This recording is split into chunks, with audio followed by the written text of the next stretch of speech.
Starši so mi pomagali z zbiranjem materiala za Laro. In mami je bilo všeč, kako sem jo upodobila. Z izjemo prizora seksa na njeno in očetovo poročno noč. Kaj pa ti veš, me je retorično zbodla. Pa se je fikcija, sem se odrezala. Oče je bil ponosen name. Vse povprek je mahal z Laro in se pretvarjal, da jo je prebral, čeprav ni bral knjig. Eden od bratov ga je izprašal o njej, pa ni znal odgovoriti na prav nobeno vprašanje. V procesu pisanja Lare se mi je razodelo marsikaj.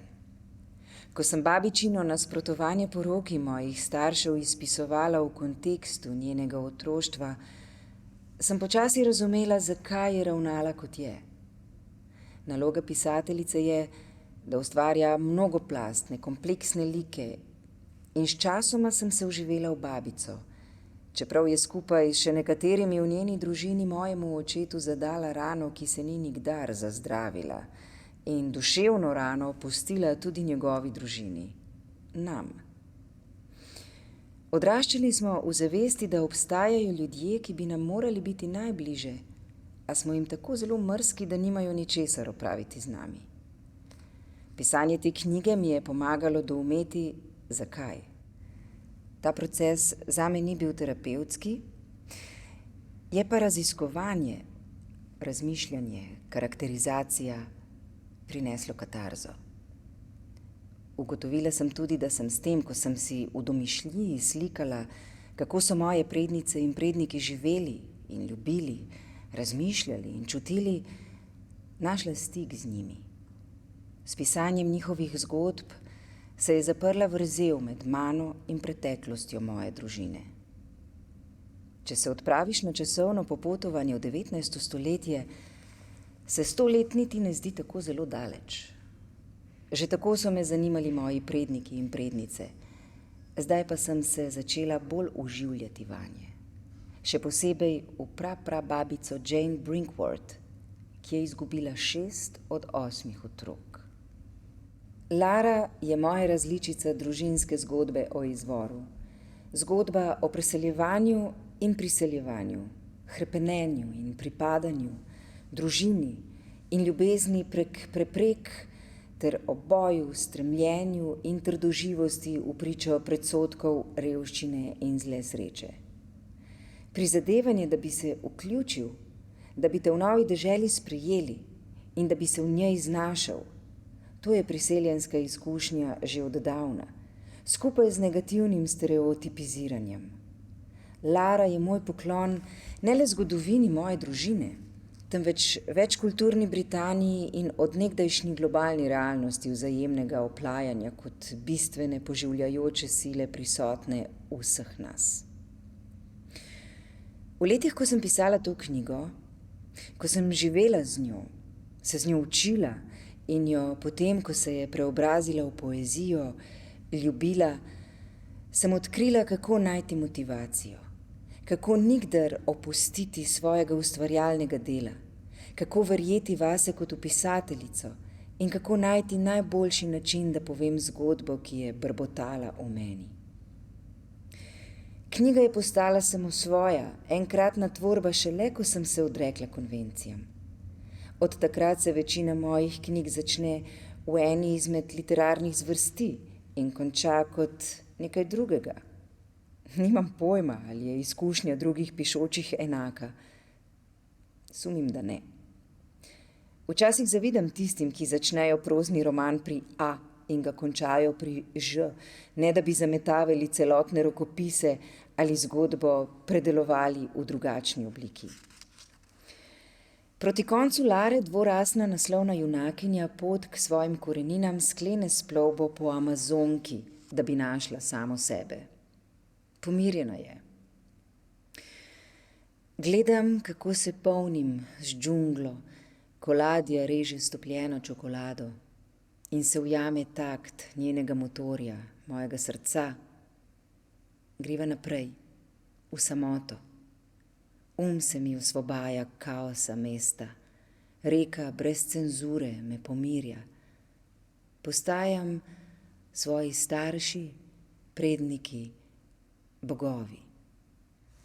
Ta trenutek samosprejemanja je trdo prigaran. Lik Lare je literarizirana verzija mene same in prek pisanja njene zgodbe sem presnovila sestavo svojega porekla in prišla do globljega uvida v to, kdo sem kot dvorasna oseba, taka, ki ni razcepljena, temveč vsem celovito človeško bitje. Tako sem v zapuščini prednic in prednikov našla čvrst temelj, ki mi je omogočil, da sem postala zmožna vase sprejeti cele množice in ostati neomajna v svoji identiteti. Ko sem se lotila pisanja Cesarjeve bejbe 2001, sem južno-londonski Brooklyn in Brixton že zamenjala za zahod mesta in živela na Notting Hillu.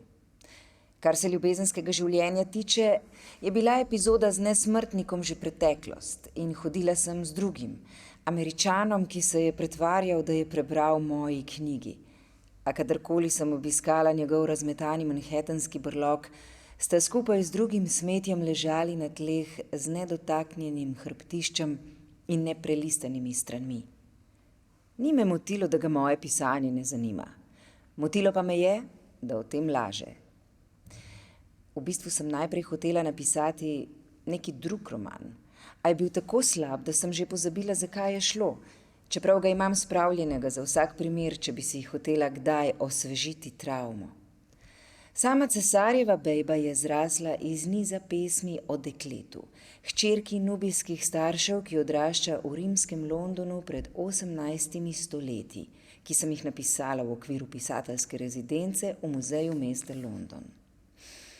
Roman je nastal samo zato, ker sem idejo ponudila svojemu sedanjemu uredniku in založniku Simonu Prosserju in mi je na osnovi tistih začetnih pesmi ponudil pogodbo.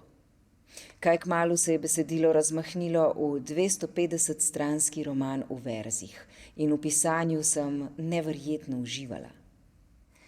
Glavno junakinjo Zulejko doleti zakon z bogatim Rimljanom Feliksom, vendar se zaljubi v rimskega cesarja Septimija Severa, dejanski zgodovinski lik iz Leptis Magne v današnji Libiji. Vse moje knjige imajo po več izhodišč. Eno je moja fascinacija z zgodovino, drugo moje zanimanje za črno in multikulturno družbo. Neopovedano afriško zgodovino Velike Britanije sem prvič srečala v knjigi Petra Freierja Staying Power, The History of Black People in Britain, 1984. Knjiga se začne s stavkom. Afričani so bili prisotni v Britaniji še preden so sem prišli Angleži.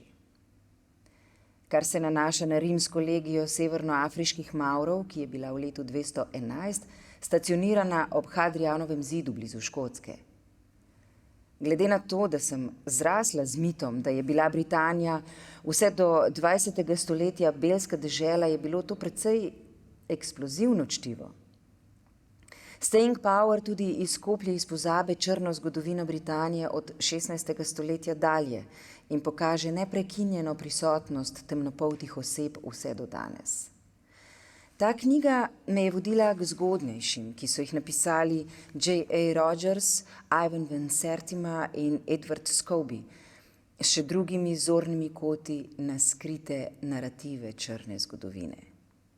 Ko sem jih prebirala kot mlada ženska, so mi vlile občutek, da sem del kontinuuma v Britaniji in v Evropi. Da se ljudje afriškega porekla niso pravkar vzeli od nikoder, ampak so sestavni del korenin te celine. Vleklo me je, da bi se te zgodovine lotila na umetniški način, vendar nisem vedela kako, dokler se mi to ni izpolnilo s Cesarjevo bejbo.